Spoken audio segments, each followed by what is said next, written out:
প্রার্থিতা ফিরে পাওয়ার আপিল শেষ, কাল থেকে নিষ্পত্তি। সীমানা জটিলতায় পাবনার দুটি আসন নিয়ে আদালতের আদেশ বিষয়ে সিদ্ধান্ত নেবে ইসি।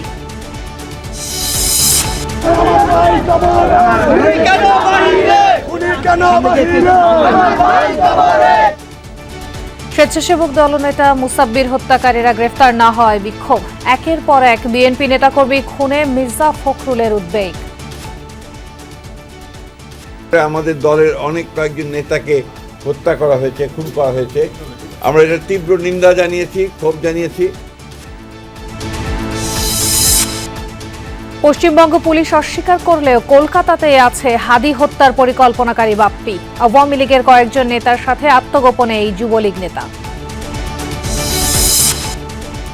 ধর্মঘট প্রত্যাহারের পরও সংকট কাটেনি সিলিন্ডার গ্যাসের। ডিস্ট্রিবিউটরদের কারসাজিতে দাম প্রায় দ্বিগুণ, লাইনের গ্যাসও নেই অনেক জায়গায়। তামিমকে নিয়ে কটূক্তি করায় বিসিবি পরিচালক নাজমুলকে ক্ষমা চাইতে বলল ক্রিকেটারদের সংগঠন কোয়াব। আইপিএল ইস্যুতে মুস্তাফিজকে সহায়তা করতে চায় তারা।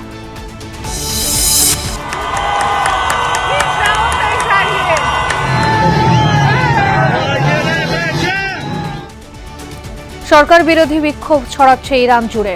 12 দিনে 45 জনের প্রাণহানি। নমরুদের মতো পতন হবে ট্রাম্পের, হুমকি খামেনির।